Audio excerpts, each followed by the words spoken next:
And as an English professor, I come to this experience of language shapes our reality and not the other way around. That's kind of how we're trained in our field, to understand the power of language and the ways in which we represent the world and reproduce the world through our language choices. We've automated so many other things, but we'll never really be able to automate the human experience. We'll never be able to automate conflict resolution and all of those things. We have tools that can help us. That's right. See, we're AI proof. Come see us. AI proof, man. AI will never replace this job. As long as people are in charge.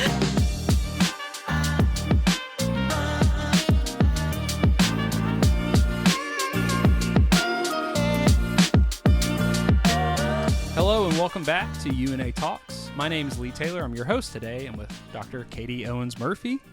She's our special guest. Katie is a full professor of English with a focus on American literature. She's also the director of the Restorative Justice Lab here at UNA. And the Restorative Justice Lab is where we issue our restorative justice certificates, and it is through the Inside Out model. So Katie's going to be telling us all about that today. Thanks so much for being here. Thank you for having me. Happy to be here. And we've talked a lot about the English programs here, the Master of English. We were talking about that recently. And so just tell us a little bit about all of the programs and the things that you have your hands in here at UNA. Ooh, yeah. So been teaching the English department since I got here in 2015. Currently also coordinate the Masters in English program, where we have 2 tracks where we prepare students for working in the field. One is literary pedagogies and one is literary research. So preparing students to teach college level English or public humanities work. And the research track prepares students to do research in the area of literary studies. So archival work, publishing, editing work. And so that's the master's program, which we just recently revamped. So come and see us if you are interested or have questions. And then the other program that occupies most of my time is the restorative justice program, which is kind of a passion project that I collaborated with a few colleagues in criminal justice and sociology on when I first got here. And now it's grown into a full certificate program that we offer at a maximum security men's prison in Alabama. We also offer a minor for students on campus who are interested in building a minor into their majors. And I'm sure we'll be talking a lot more about that. Yeah, for sure. And that's awesome. Yeah, tell me about, so before we get into that program and all of the really just amazing things that y'all are doing there and what you're learning through that and what we're teaching through that. How did you, what's your background? How did you find yourself at the University of North Alabama? Yeah, so I'm originally from Buffalo, New York. That's where I was born and grew up, and went to school at a SUNY school in New York State. I was a small, liberal arts public school. I really loved it. I loved the experience in the humanities programs there, majored in English and philosophy, and with the support and encouragement of my professors, decided to go on to graduate school to pursue a doctorate in English. And so I found myself at Penn State University, which is in central Pennsylvania. Anybody knows central Pennsylvania? Not much going on there except the university, a lot of farms, and prisons. And so as I was finishing my degree, I was writing my dissertation. Dissertation writing can be very lonely and isolating. And I remembered something that one of my favorite professors at my college, the SUNY school I attended, had said. He said, if you ever get a chance to teach in a prison, please take it, because it is some of the most fulfilling and meaningful teaching and work that you will ever do. And there were so many prisons in central Pennsylvania that I just kind of sent some cold emails and asked anybody if they needed any help in any classroom space, if there were classroom spaces. I really had never been inside of a facility and didn't know what I was doing or getting myself into. It was really a shot in the dark. And somebody wrote back to me and said, I am a teacher in a GED granting classroom at this maximum security, facility in Pennsylvania, and you're welcome to come and volunteer. So I volunteered there for the last 2 years that I was doing my doctoral degree, and changed my whole perspective and worldview, and I'm happy to talk about that some more. Then I took 2 years at a visiting position at the University of Minnesota Duluth, which is a regional campus in Minnesota. It was very cold, very beautiful, and it was my first time getting to teach, full-time in the field that I was passionate about.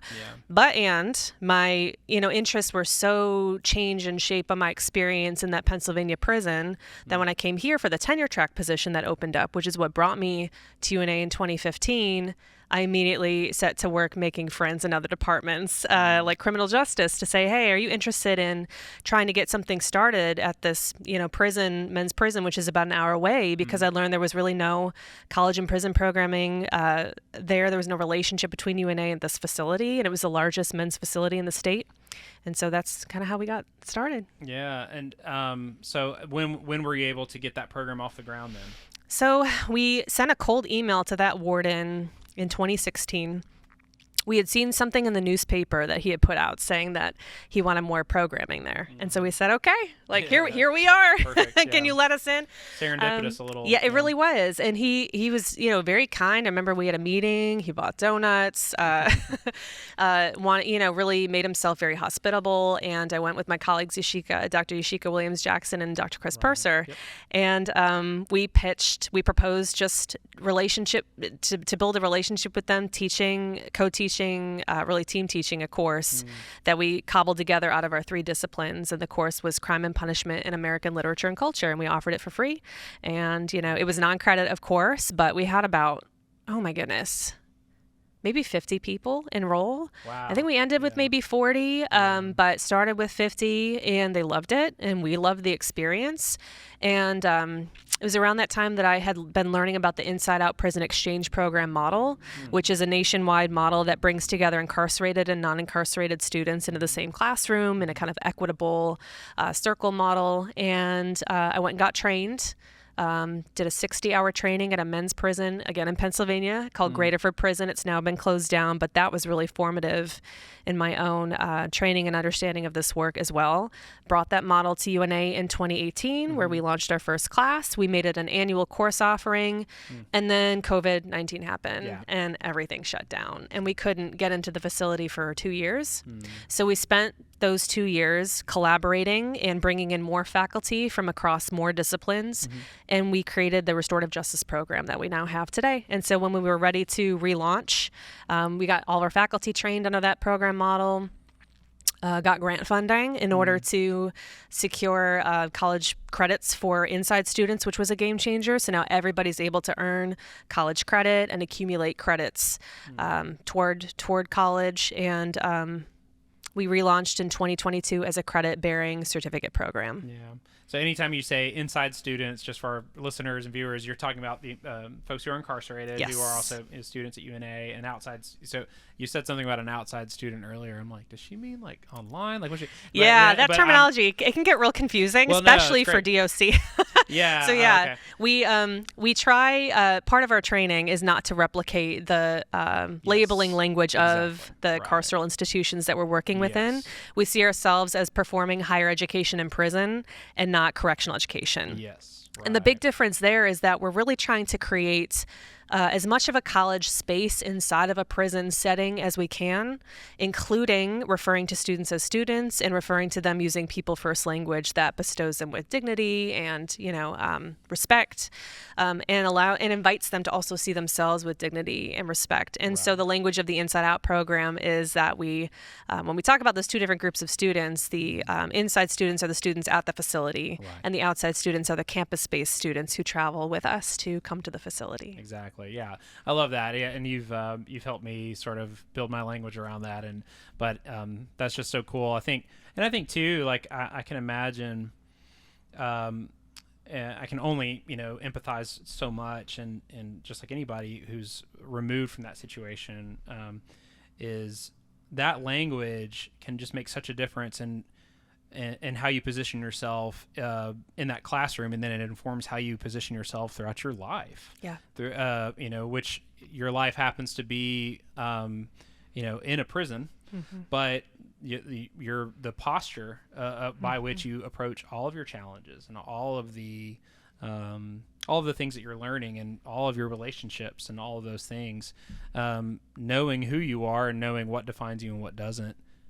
I just can't even imagine, the amount of impact you can have by simply using those terminologies, and then building an environment where there is no hierarchy. They're all peers. They're all learning together. and contributing meaningfully. Yeah. So that's just, I love that. And as an English professor, I come to this too, this experience of language shapes our reality and not the other way around. That's kind of how we're trained in our field to understand the power of language and the ways in which we represent the world and reproduce the world through our language choices. And so, inviting people to change their language in order to call into being the world that we want to see is a big part of that. And then there's this other theorist that we read a lot in restorative justice work named John Braithwaite. And he was sort of foundational in helping us to understand how stigma works. And he has this famous essay about stigmatizing shaming and reintegrative shaming. And he says, the distinction between the two and what the Western world and its prison practices tends to lean toward is stigmatizing shaming, where we label somebody and they are the worst thing that they've ever done over and over again forever, which doesn't leave room for growth, transformation, or complexity. And in a reintegrative shaming model, which is more of a restorative justice model, and so restorative justice coming from more non-Western indigenous practices like First Nations people, the Maori people of New Zealand, African communities also as well, and Native American communities in the United States, including the Diné people. Robert Yahtzee is another important legal theorist who we study, part of the Diné Nation. Reintegration is the purpose, and the purpose is treating people as full people who did a bad thing, made a bad mistake, and in some cases did harm that is really irreparable. And the focus is not so much on punishing the person who performed the harm or the law that was broken, so much it is on restoring that person who committed that harm back to the community to ensure that they won't do it again, and that they feel folded into the community so they're less likely to want to do it again. And also a focus on the person who was harmed and what did they need in order to make it right. Absolutely. The full spectrum of what is the thing that can be corrected in the future, and how can we really, set our communities up for success. That's right. Moving forward. I'm of course thinking of Brian Stevenson, who I love, I've read, and just such a great teacher in that sense, as well as a lawyer that, his goal is always to remind people that they're more than the worst thing they've ever done. Yeah. And that does not have to define your life. So that's who comes to mind with Yeah. me. Probably somebody who's a little bit more accessible. That's right. For folks like myself who aren't studying these things every day. But tell me about the overlap of this. So you're not. You said right when you were starting this program, and you talked with Dr. Williams Jackson, who's our social work director, sociology director, right. And sort of these multidisciplined folks who in our political justice program at the time. One of our classes is cross-listed, but no, the other faculty who teach in our program are Chris Purser, who's in criminal justice. Right, His training is actually in sociology, but he's professor of criminal justice. Dr. Justin Joseph, who's also professor of criminal justice. Right. Dr. Carly Cochran, who's in the psychology department, and she contributed a really awesome class to the program called The Psychology of Social Relationships.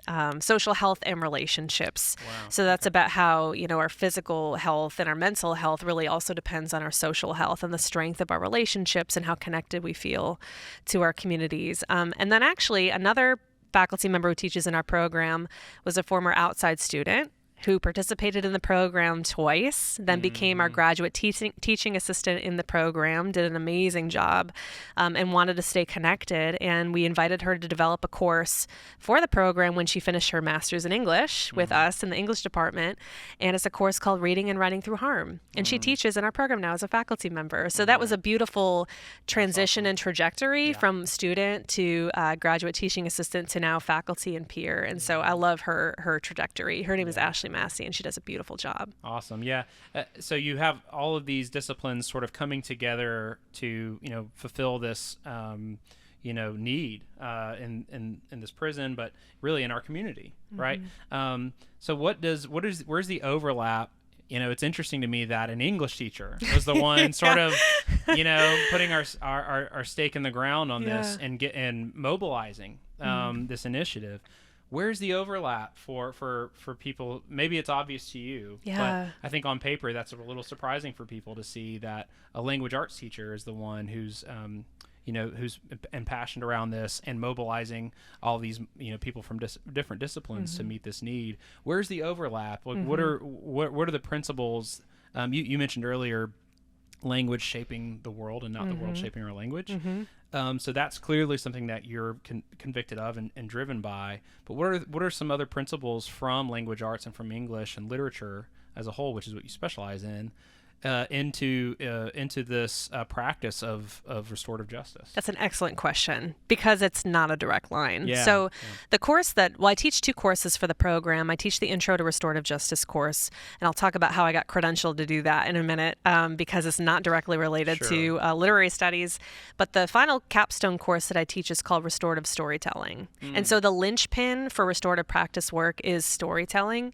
It's how we build relationships with one another. Sometimes restorative justice or restorative practices is called the science of relationship building because those relationships are so foundational to establishing the kind of trust and safety that we need in processes where we're asked to assume really difficult kinds of accountability and have the courage to work through feelings of shame and stigmatization and regret and working through labels, either that have been put on us or we put on ourselves, to get to that other side where we're ready to take accountability and start taking steps toward repair, which often start with repairing relationships with ourselves that have been broken at some point. So storytelling is the thing that really gets us there. And we do a lot of work with listening in our classes, in our restorative justice English classes. So deep listening skills, learning what compassionate witnessing is and how we do it with how we do it in ways that honor the storyteller without trying to fix, solve,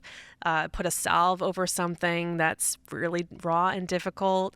And then also how to document and kind of echo back to somebody the words that they've used. So careful attention to language and the words a storyteller is using so that we're not translating or summarizing or putting words into their mouth that maybe don't feel accurate, or aren't the representation that they want to put out of their story. So that kind of attention to the components of storytelling and the ways in which we can tell stories about ourselves or about harm. We practice with narrative mapping in that course. And so these are different storytelling or narrative maps we construct about who we are today and what we may have navigated through. One of those maps, for example, has us to recall, it's a recalling story where we recall somebody who we really loved and trusted and who believed in us. And we think about how they saw us in relation to how we see ourselves as a way of inviting us to see ourselves with more compassion. So storytelling is definitely a big part of restorative practice work. But as I was working with my colleagues to construct the curriculum for this program, I realized I did not know nearly enough about this field to construct a program in it. And there's a whole field and tradition of restorative practices. I mean, really that goes back, in the Western world, like kind of to the 1970s, but in indigenous non-Western practices to ancient times. And so I had a lot of reading and catching up to construct a curriculum that was responsible and historically accurate, and that understood the complexities of the field, which in restorative practices, there's a lot that can't be restored. And so understanding the things that we can do and the things that we can't do in restorative practices, for example. So I went back and got a second master's degree. I just finished last month. Okay. It took me, thank you. It took me 5 years to do it while I was working full time. You got nothing else going on. No, not at all. So I started in 2020 and literally took one class at a time. And it was interesting because coordinating the master's in English program, we also have students who work full time. They're full-time teachers. They say I got to slow down my course load, right? Because I've got too much grading to do. I said, I get it. You can take it at the pace you need to. We will still be here. Yeah. That's how I did it. It was one course at a time. And so I got a second master's degree, and I've done so many trainings now. Sometimes as a result of our program, we have grant funding that allows us to bring professional restorative justice practitioners and trainers to the prison to show students what facilitation techniques look like and to practice facilitation techniques with them. So I've learned so much too from our practitioners who have lived experience in this work in this field. So I feel really lucky to have had access to all these different trainings in this education. Yeah.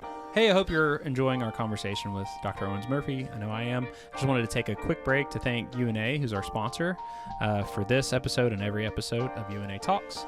And we want to encourage you to go to una.edu/online. That's where you're going to find out about all of our online programming and all of the things that we can do to help you achieve your goals, whether it's in your career or your personal life.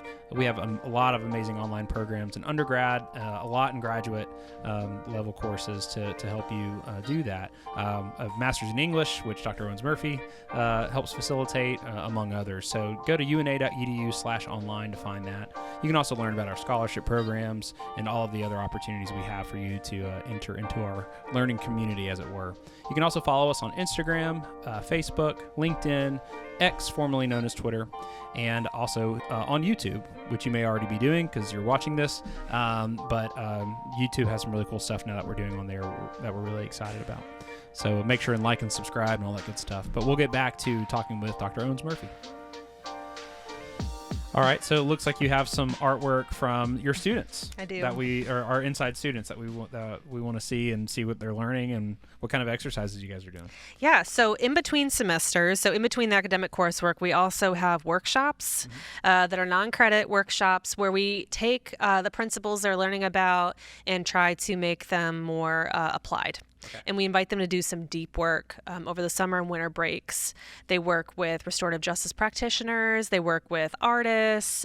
We have sometimes special guests from UNA come out to do specialized workshops that they've requested.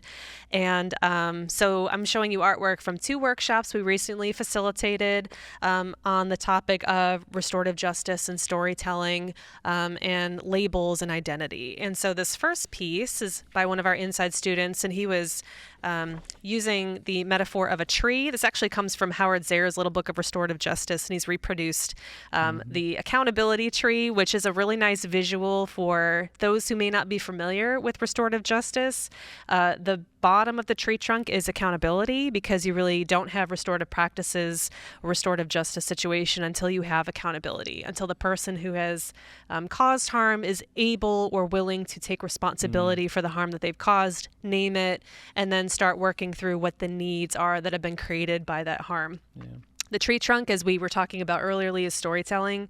And so that's where both people harmed and the people who caused harm tell stories about how they were feeling on the day that that harm was committed, how they're feeling now as they look back on that moment, what they needed then and what they need now, and how they can start to make repair possible. So that's all part of what we call a restorative conference process.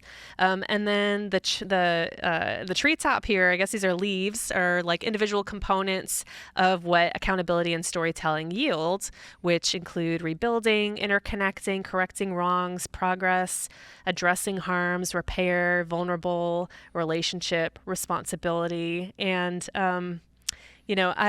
sometimes our students also refer to that as not really correcting wrongs, but as making things more right or righter, because in many cases the harm is so egregious it really can't be fully repaired, and what's been lost can't be fully restored. And so it's an acknowledgement that these are imperfect, processes, but we still strive to make them as right as possible given the circumstances. And so that's kind of the beauty of restorative justice too, is that repair work is very customized toward, the needs of the person who's been harmed, so that they have a space for articulating what it is they need so that those harms can be addressed. So that is the first piece that I would like to share. The second piece comes from our workshop about masks and labels. Yeah, this one stood out a little bit. Yeah, this one's scary. This one's called Who They Want Us to Be. Yeah. And so it's an inside student viewing himself kind of from the outside looking in terms of what the criminal legal system wants people to think of him as. And so as you can see, it's obviously a very kind of scary, intimidating mask. And it is a mask. It's not who he is. And you can see some cracks in the upper portion of the mask to show that it's a facade. Right? And so when we were talking about masks and labels and what we have to take off in order to make ourselves vulnerable for something like an accountability process or a restorative process, the labels that are placed on us from the outside that the media often uses and reproduces, for example, that becomes part of the mask that we have to start to pierce through. Wow. This third piece comes from that same workshop where we not only invited students to think about the labels that have been placed on them, but also who they want to be. Big part of restorative justice work is value clarification. So identifying what do we value, who do we want to be, and how will we live in alignment with our values so that our actions more clearly match our values. And so really, when we think about accountability, we tend to, or the system, I should say, has us focus on the harm that was caused and what are the case facts around that harm. That's what the current criminal legal system has us focus on in a trial, for example. But in a restorative justice process, we're looking forward to think about who we want to be and how we can live in alignment with those values in a way that makes us less likely to repeat that harm again. And so it's more about value and action alignment, and accountability is like a present and future process that we continuously live into. It's not something that we just look back on because we can't change those case facts. That's done. And so it gives us a way to look forward. This student in this exercise, Who I Am and Who I Am Not, created this version of himself. Who he is not is his past, and who he is in the future. I will be of my future. I am ashamed of my past, but I will be of my tomorrow. And you can see him kind of raising his hand triumphantly with some stairs that he is trying to climb, but what's holding him back is this boulder that's chained to him, and the boulder contains words like past, harm, hurt, prison, lies, death, regret, and drugs. So these are all the things that are weighing down his one leg as he's trying to haul himself up those stairs that promise a better version of himself. And you can see he's also shaded in that part of the picture so that the other part that's clear and colorful, he's really striving toward it, but it takes a lot of work. Yeah. So these processes not only sort of help them, like any storyteller, you're not just learning how to tell other people your story. You're really learning how to put language and give your own story shape for you to contextualize it and understand it. Absolutely. Right. It has to kind of go back from the back of the mind back to the front of your own mind. So for you to really treat yourself the way you would treat somebody else, maybe, yes. Or see yourself more objectively. Yes, these are about new narratives of creating new narratives of the self. Yeah. Our restorative justice program is not what we would call an encounter program. And so it's not that people are encountering directly the people that they've harmed in their cases. That would be a more traditional restorative justice conferencing model. And actually, Alabama state statutes don't allow for that in our state. Wow. At least not if someone's already incarcerated, they are prevented by law from contacting the person they've harmed. And so our work is more that deep work, that internal work. What narratives are students and people in prison telling themselves about themselves that may be preventing them from enacting that transformation or taking that accountability? And so it's more deep internal work where they're aligning the principles we're learning about to repair that relationship with themselves. One of the adages that we use in restorative practices is like, you can't really, ask for forgiveness or be granted forgiveness until you really forgive yourself. And so self-forgiveness and self-acceptance and self-compassion is something that we work a lot on. So this is a student who also in this workshop, Who I Am, Who I Am Not, he really likes to dwell in tensions, I would say, like paradoxes. And so you can see he has two truths here. I'm locked up and I'm free. And so in some ways, it's just a truth that he is locked up. He is incarcerated. You see his little book, Forbidden From. It's got kind of like a lock or a belt on it. You've got handcuffs, a chain, a gate. He feels like leashed like a dog. And on the other side is freedom. Rainbow, birds, and butterfly, and this beautiful sun with a cloud. And in some ways he is both, because even though he is incarcerated, he still feels like there are ways in which he is still living his life, and he is still able to be free in some ways and liberate himself from some of those shackles. He also does a lot of word art, and so this came from the I Am Not workshop as well. And so on this side closest to me is what he is not, which include a lot of the labels that the system has placed on him. And you can see some of our language that we talked about over here, but also some qualities that have to do with masculinity, which we'll talk about in a minute, soft, petty, but also he's recognizing some things he still needs to work on about himself. I'm not as open as I should be. I'm not perfect. I'm not there yet. And so he's acknowledging the work that he is still doing on himself. And under the I am category, a lot of kind of descriptive identifiers, but then also some tensions there too. I am still holding back. I am my own enemy. I'm a seeker of knowledge. I'm happy. I'm scared. So a lot of like paradoxical language in here, which I love because he is a very, complicated and thoughtful person. And that really emerges in the artwork that he was using to work through his own complex sense of identity. And then relatedly, we also were doing some work on masculinity this past week. We watched this great documentary called The Feminist on Cell Block Y, which is available online for free. If y'all are interested in watching it, it's great. Yeah. It is a feminist program at a men's prison in California run by incarcerated men. And so we watched it and we had this really great discussion about some of the structural things that also hold us in place and keep us within labels, working within labels that maybe we haven't fully explored or thought about whether or not we agree with those labels. And so we talked about some of the labels of masculinity here, and he made this word chart, male, but also man and harm, needs, walls, new, whole, support, duty, loner, protector. So again, a lot of like kind of tension in this language between things that make him proud, in his masculinity and things that he's not so proud of or that he realizes are even detrimental to his growth, holding him back because men are expected, for example, to be loners, right? And to put up these walls that make them not able to be vulnerable, which make them more difficult to be in restorative spaces where that kind of accountability process can unfold. So I really love that word art that explores some of those linguistic tensions. Another piece that came out of the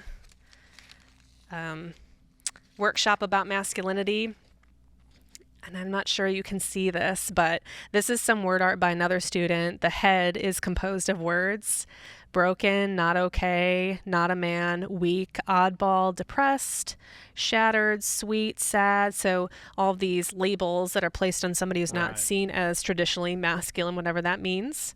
And then he's holding a mask that's also made of words: mask of lies, I'm fine, real man, also violent. So we talked about how some of these stereotypes and labels about men maybe cause men to lash out in violence in order to either get away from some of those labels or maybe even to fulfill some of those labels. And so you see him playing with those words in this mask. And then he's on the road to PU, Patriarchal University, which was established way too long ago. And the little sign says, it's just how we were raised. And so you can see him starting to unpack like some of these things that he and many men have inherited that they're now starting to think about critically. Is this really who I am and who I really want to be? Right. That's aligning the idea of yourself with your actual values. And are those two things, tied together or not? And why not? If so. And then the last one I wanted to share is this was really good. Yeah, the student is like a bona fide artist. But I was like, this guy's good. He's quite good. He was cool. So something we do a lot in our program is to model the kind of community building and listening and social engagement that restorative spaces require, because restorative conferences require a lot of trust and connection and relationship building and listening.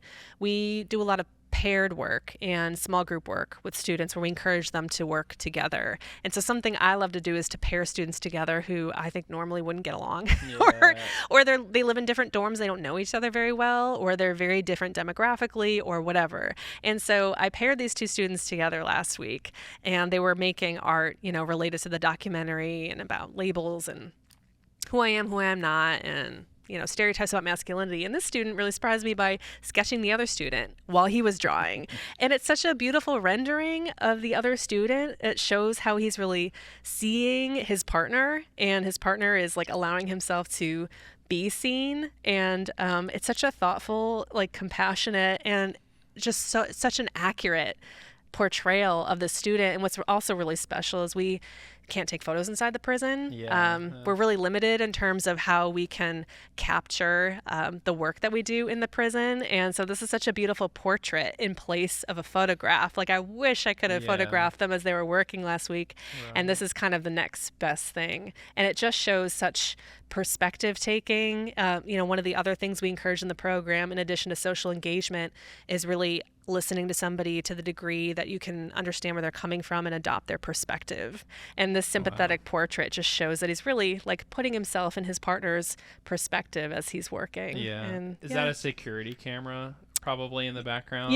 That's a window to the outside, which is more fencing, and it probably is some kind of, you can see the barbed wire, and that's some kind of surveillance, I'm sure. So a lot of detail included there. Yeah, that stuck out to me just as like a real, like he sort of honed in on that detail because the rest of it. But a lot of students wound up that day drawing that window with the barbed wire fencing and security cameras. And I'm there so often I don't even notice it anymore, but it's a reminder of like their perspective, right? And they never forget that they're behind barbed wire and being constantly surveilled. So that it showed up in so many of their drawings was, a reminder to me about how different our perspectives can be.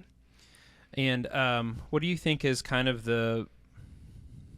for the inside students, what is the transformative experience, or maybe the moment at which you know that a transformative experience has occurred?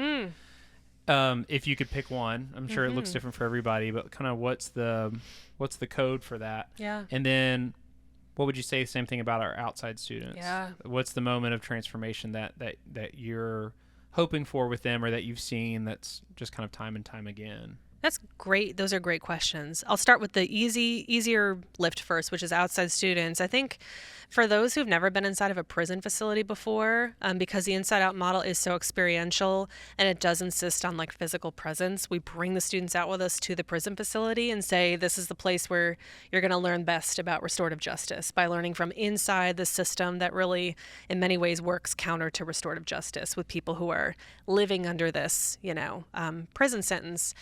And so for them, I think it's that first day where a lot of the images, stereotypes, messages that have been fed to them by the media or true crime, which that could be a whole other podcast when we started on true crime, and how it justifies the current system and makes boogeymen out of people, in prison who are working on themselves. But they realize that a lot of those assumptions that maybe they'd made aren't true, and that the place isn't as scary and the people aren't as scary as they'd imagined. And what we do on that first day of the combined class is icebreaker after icebreaker after icebreaker, just sometimes silly exercises, sometimes this exercise called a wagon wheel where students sit in concentric circles and move around the wheel to talk to different partners with different prompts. And so a lot of dialogue and reading body language and laughing. And so I would say that first day for outside students is usually the transformative moment where they realize there's a lot here into this system that I didn't really see or understand. That's what it was like for me.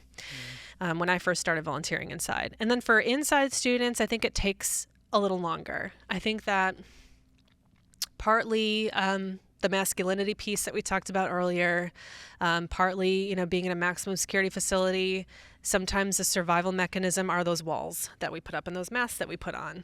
And those can be really hard to tear down and take off when we're so used to wearing them for our own survival and well-being.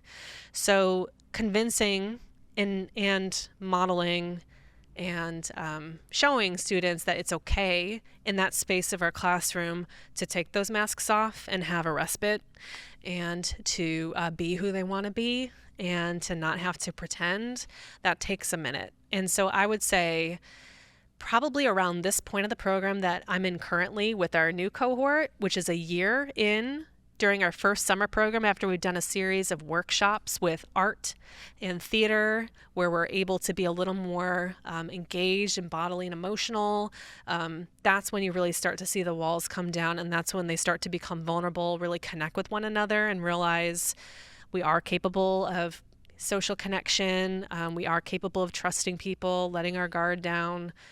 We can rely on the people who are in this room.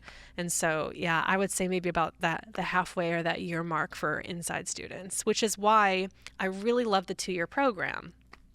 Previously, when the Inside Out Prison Exchange Program was a single course offering that we would offer once a year, you get students for a semester, which is 3 months, which is a really short period of time. And yes, you see a lot of beautiful growth and engagement over the course of that 3 months, but nothing like what you see over a 2-year span.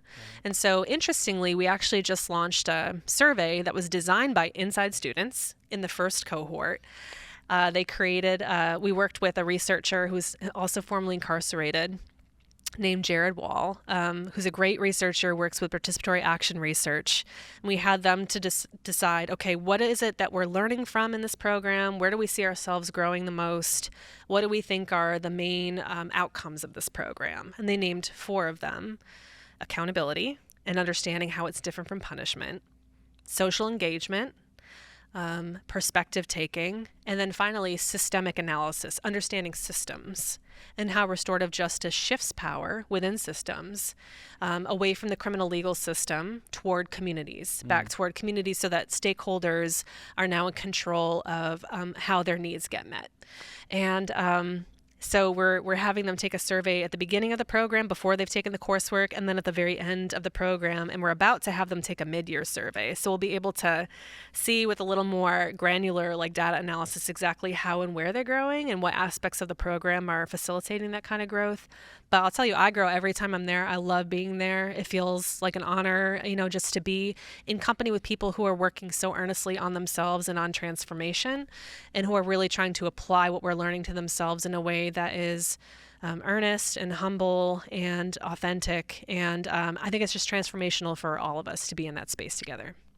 So I wanted to ask you a little bit more about the outside student and their experience. So the cohort of the inside students is a rotation of 2 years, but the outside students sort of come and go depending on where they sort of are in their traditional trajectory as a student, right? That's right. So for the inside students, they move through the programming together. They're all in the same place. And so they move through the 2-year program together, taking each course together.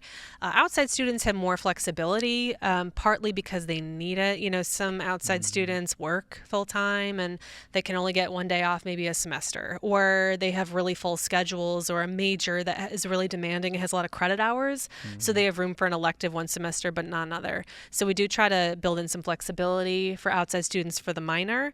The coursework for the minor and certificate is identical. So it's the same coursework for each, but the for the certificate for the inside students and the minor for the outside students. Correct. Yep. It's identical. Very cool. The difference is for the outside students who are minoring, and again, we know that they may need more flexibility. Half of their coursework has to be taken through the Inside Out model. So half of it has to be at Limestone with the other students, at the correctional facility with the other students. But the rest of the coursework is available online because it was already curriculum that was on the books that we have folded into the restorative justice program, but already existed. So for example, Dr. Yashika Williams-Jackson is teaching Sociology 345, the Justice System, Race, Class, and Gender in the fall. That was already being offered at UNA, and it's available online as well as through the Inside Out model. And so students can take half the coursework online if they need to. But we wanted to make sure that they were still grounded at the facility with inside students, because that kind of, again, community building and understanding those linguistic things we talked about earlier, labels, stigmatizing, shaming, all the things that the current system does that restorative practices is meant to address in another way. We really wanted them to experience that through an experiential learning program. And so the outside students, they may take individual courses in the program. They may commit to the full minor, and the full minor does take about, if they want to do the full Inside Out program experience with inside students, takes about 2 years. But otherwise, they can take individual courses, take them as electives, or they could condense the minor into a shorter period of time. So the outside student is sort of multifaceted in that, or it seems like it's a diverse group of students with varying majors, varying concentrations. But of course, this always being the common thread as far as the restorative justice program is concerned. What do you see mostly as far as majors are concerned for the undergrads? Is it a lot of sociology, or is it a lot of, is it literature? Is it a blend, or? It's kind of a blend. Criminal justice, certainly. Criminal justice, yep, yeah. So criminal justice, sociology, English, I mean, really all the disciplines that our faculty draw from. They recruit students because they are advisors, and so they tend to come from where the disciplines where the faculty are representative. We have had students from the School of Education take classes, and that's really beautiful because it gives them a whole different kind of experience when they're experiencing higher education in a prison setting. Yes. And even for those who are going to be teaching at the secondary ed level, to understand what it is to make programming accessible to a diverse array of learners, some of whom may need more support, some of whom are not getting supports in where they are living. It's all like great experience for working with diverse learners who have different backgrounds and experiences with higher education. Something I neglected to mention too is because we're a certificate program and not a degree program, we don't require high school diplomas or GEDs for inside students. So part of that is it was a barrier we just didn't need, and so we trying to get high school transcripts for some folks who graduated 20 years ago. Sometimes the school doesn't exist. We didn't need that barrier if UNA didn't require it. But also we wanted to make the program as inclusive and accessible as possible to them, because for many, this is their first experience with higher education and the first time it was actually available to them. Yeah. And we didn't want to put anything in the way that didn't need to be there. And there have been a few really beautiful cases in which students who didn't complete high school did enter the program, did really well, and went back and got their GED diplomas. So almost like a reverse pathway. That was kind of one of my follow-ups is what are some of the academic, success stories, and that sounds like, of course, that would be one where you have people sort of, seeing what they're capable of and seeing their full potential to go, well, heck, if I can take a college class, surely I can go back and finish. So that's really impactful. That's so cool. For those students, it was less about academic ability and more about confidence. Yeah. And that's, I think, one of the biggest challenges we have in the program with some students who are not as familiar with college. And, from our first cohort of students, we continue to meet with them. They're now a student advisory council for us. So they continue to meet with us monthly and inform us on decisions in the program. And 9 of the 10 are first generation college students. So for them, this was their first point of access to college and higher education. And they did really, really well. They just needed an opportunity. And so, sometimes it does require more supports on our end in terms of we work with, for example, Office of Disability Student Services. Jeremy Martin's been out many times, and he's awesome. Jody Lindley, who works in ITS, comes and does computer workshops with them to show them how to navigate laptops, because for some it's been a while, or maybe they've never used a trackpad on the laptops that we have them have access to during study hall. Right. So it requires more support. Library Services, Bailey Smith, who was an outside student in our program years ago, now one of our content librarians, comes and shows them library database work. So it requires more support, but it's fully worth it. And a lot of times it's just introducing them to new technology and then building up their confidence, because it's more, again, going back to that self-narrative, an issue of confidence than anything. And it's I was telling you this before we started, but I think this program in particular, and a lot of the work that you're involved in on campus, I think is such a great extension of UNA's core value that is emerging more and more every year, of sort of just making education accessible. Making sure that there are as little barriers to entry as possible for people who deserve the opportunity to learn, and to better their lives. And so Jeremy Martin is a great example of that. Our Disability Support Services does so much to make sure that students have all of the things that they need, whether it's around testing or physical accessibility or whatever that is. This university has so many layers of support that it provides the full community, not just those that we might label as disadvantaged in one way or the other. But I think that this is kind of the farthest end of that spectrum, in a really beautiful way.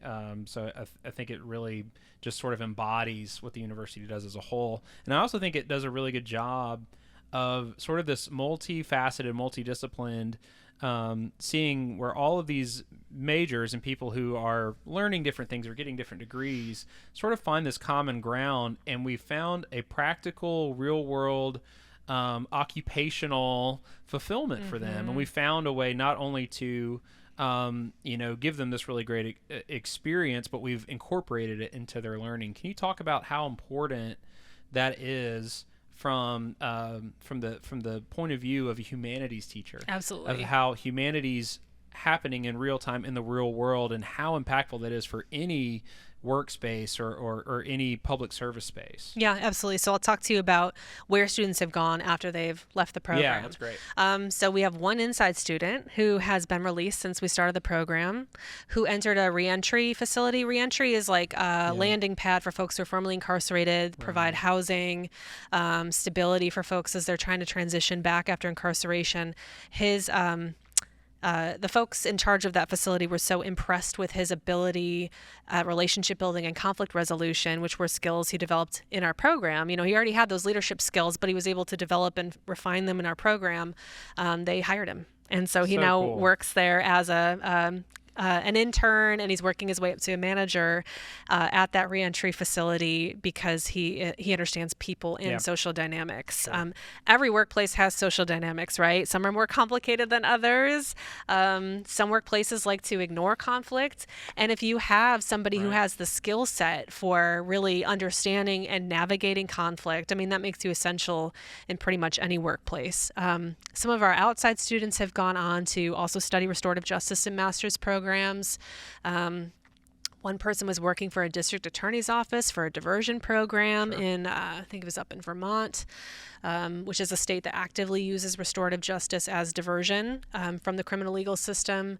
We have another student who's doing policy work and is pursuing a master's in policy. Another student who is a paralegal and got hired on at a law firm.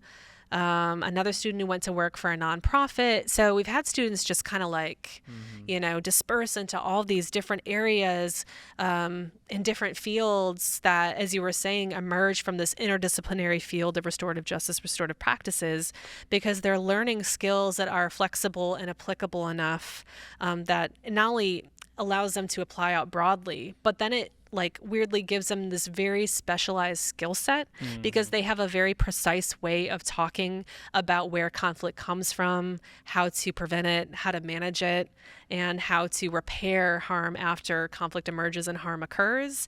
And very few people have that skill set because we lived in this Western conflict averse culture.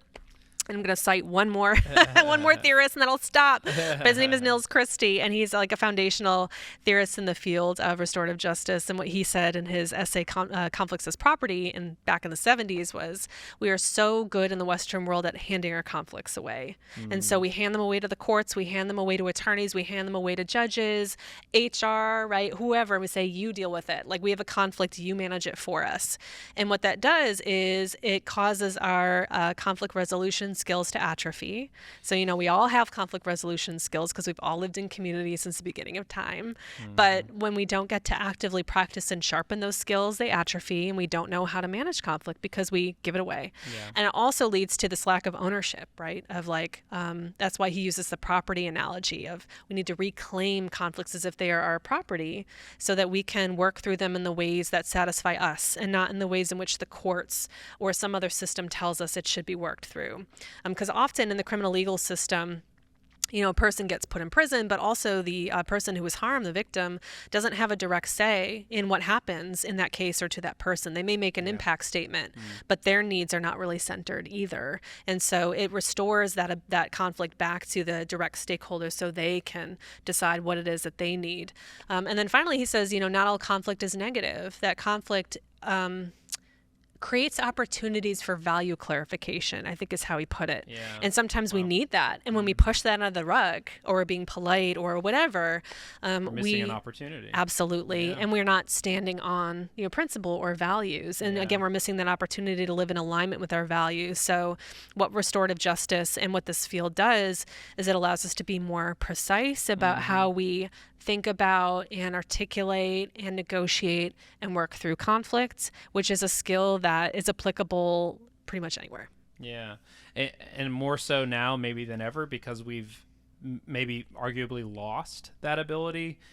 We've what did you say? Diverted it before, or what did we delegated Hand it? it away. Handed Yeah. away. Handed. Yeah. Yeah, we handed away. That was the word. And we're sort of coming back to, I think, maybe learning how to do that, and that's why people with degrees and practice in the humanities are sort of like emerging in so many different workplaces because they've explored the nuances of these things and like at a really intimate level, whether in restorative justice or just in the classroom, having to debate. Yeah. Right. I mean, the sentiment is that we don't know how to have civil discourse anymore, and that's I think in large part what we see. That's what we don't get to see a lot of good models of that.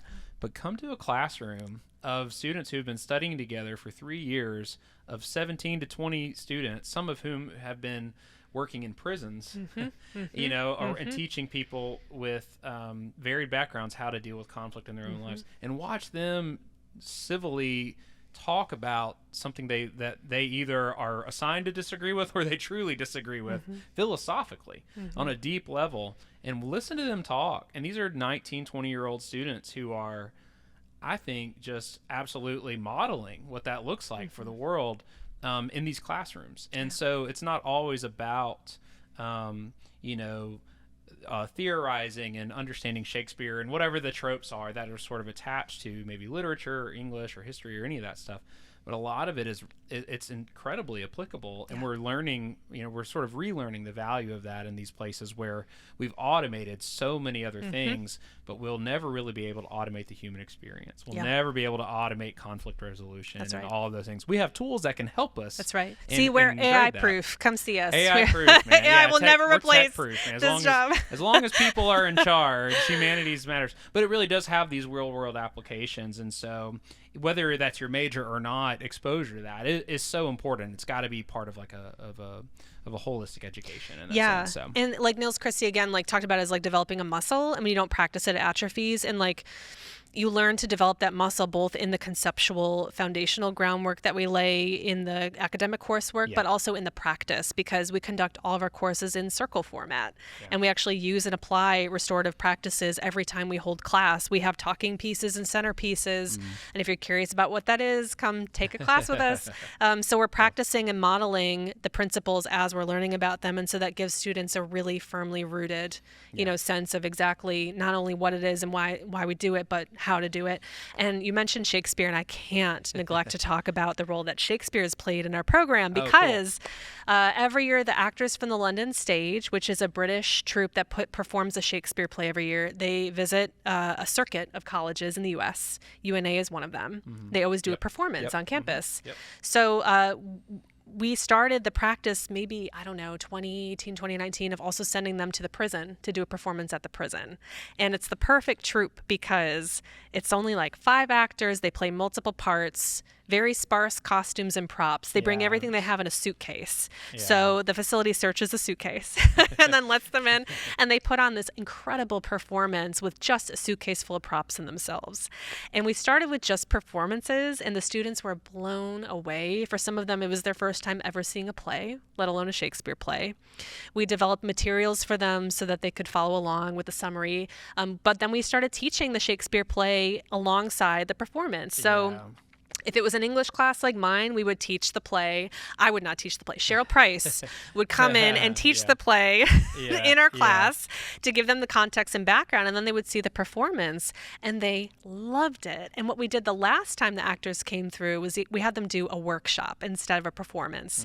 So they did a theater workshop I asked them to do community building exercises using embodied exercises in theater, like play work. And the students I've never heard so much laughter in that place. I saw students who were so shy they wouldn't speak in a circle, like come out of their shell and really just embrace all the exercises they were given. They were creative exercises. Some of them were just like silly, memorization or I remember we were in a circle and they had us like do all these motions where we had to transfer power across the circle. And so it was like hand-eye coordination. And that was, always fun because everyone would mess up.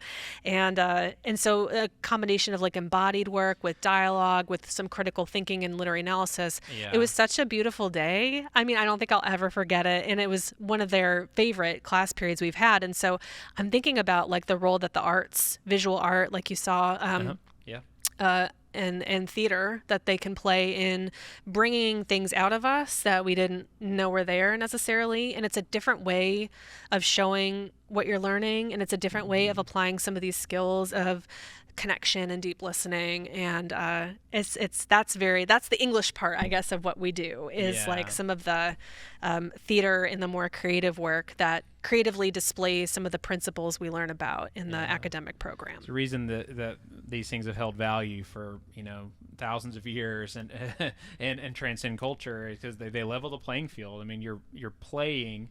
And you're communicating with each other in a way that everybody can join in on, and it's inherently sort of something you can get your hands around and have some kind of concept for, no matter how educated or experienced you are. That's right. So what a cool thing. I could keep going because there's so many cool things for us to talk about. But Katie, thanks so much for joining us today and for telling us about this program and all the awesome things that you're involved in at UNA. Thank you for listening and for watching, and we really hope you'll come back and listen to more of our amazing professors like Dr. Owens-Murphy talk about all the cool programs we have at UNA, all the things they're doing in the research, and hear their insights. So hopefully we'll see you soon.